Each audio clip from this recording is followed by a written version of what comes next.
truck. You know, here in Cobb County, you know, Georgia. If y'all know anything about Georgia, that's where I'm from. Southern black man. You know,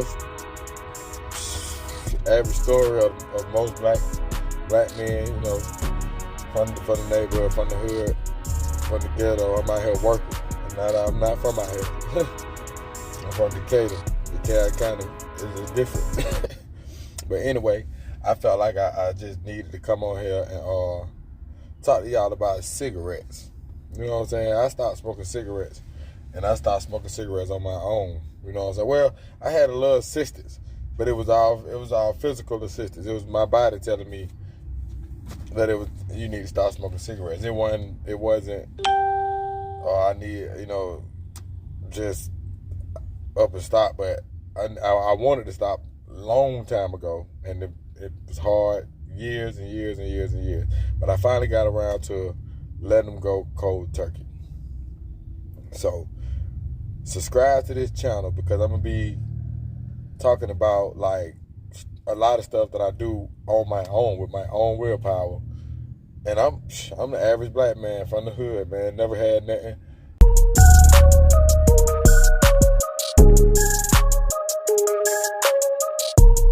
You know, whatever I got now, I got on my own. You know what I'm saying?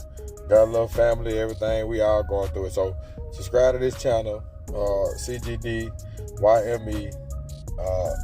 It stands for Cognitive Growth and Development for Youth, At-Risk Teen, Mental Health, and ex-offenders.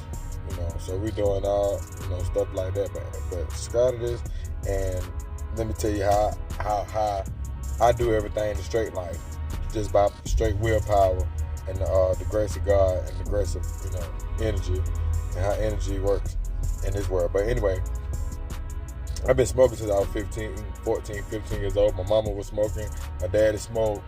You know, I came in the household to smoking, so I used to get the cigarette butts and all that old stuff, go around the corner here to get high, be dizzy out my mind, and, you know, until I gradually became addicted to smoking cigarettes. I needed the nicotine. My body became used to it. It was normal. And it became normal to the point I couldn't live without it. And I went to prison when I was 18. And, you know, everybody, when you go up in those facilities, everybody kind of smoke. Not everybody, but most people smoke, or they trying to get something to smoke. So, you know, it kind of increased. I was smoking roll-ups, tobacco, like back to back, nerve running. You know, all the things that make you want to smoke a cigarette, or all the things that you think make you want to smoke a cigarette. And, you know, I came out, I did like 8 years smoking. I told myself years ago, before that I wanted to stop, but at the same time, my willpower was like, well, whatever. I'm comfortable with it. I'm normal. I'm used to it. It's unnormal without it. So I came home, you know, matter of fact, a lot of stuff was going on. In prison is a different life than outside. It's bad in prison. You don't want to go to prison, but it's like you don't get all the stuff you get out here in the world.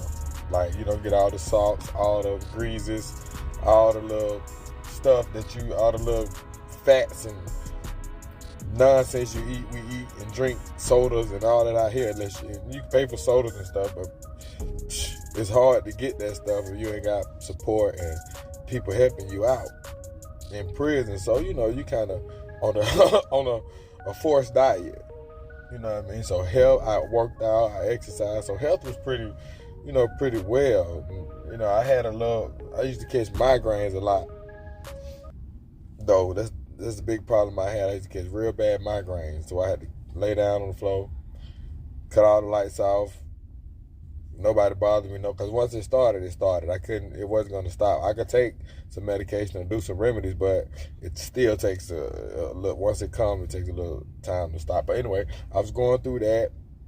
That's about it. But then I came home, make a long story short, I came home, got released, and, you know, back to the normal world, back to eating pizzas, back to eating cheeses and greases and fats and all that stuff. So I started gaining heartburn, gastritis, all kind of little crazy stuff with the migraines.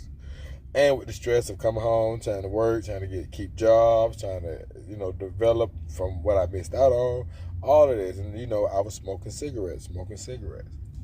So, but at this point, I was like, I need to stop smoking cigarettes. And I really want to stop smoking cigarettes. But guess what? It still took 10 years later for me to stop. On my own, no patches, no nothing. I kept getting sick with gastritis and stuff like that. So I was going to the hospital and all that stuff. And one time I think I got food poisoning by pop. I'm not even gonna even go there. By what restaurant? But y'all be careful at these restaurants. Y'all eating that out here. That's another reason why I don't eat a lot of fast food no more either. But I got sick and I had food poisoning. I was sick for 2 weeks. Couldn't eat nothing, couldn't consume nothing. All I could do is throw up and drink water to make me throw up until it was clear. So I went through that for like 2 weeks.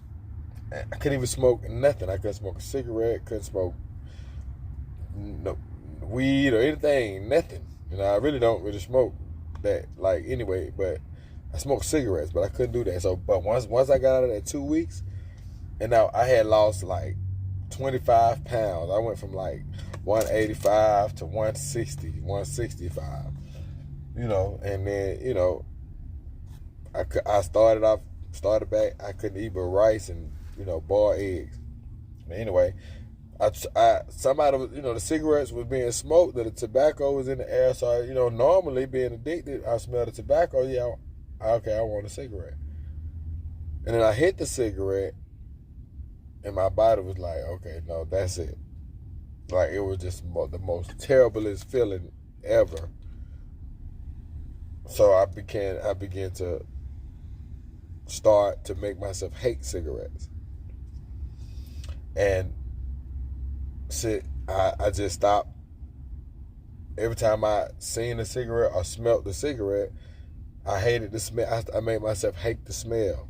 I hated how it looks. I hated how it feels when it goes, when it goes in my mouth or my anything. I was making that, I was doing that.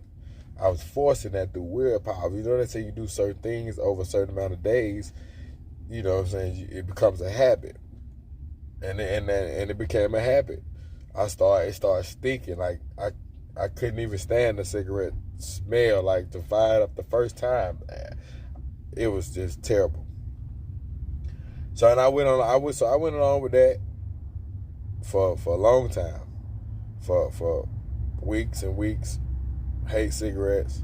My girlfriend had stopped smoking cigarettes. That's another thing, because when she stopped smoking cigarettes, cold turkey, I said, well, there's a way to stop smoking cigarettes. It's not all mechanical.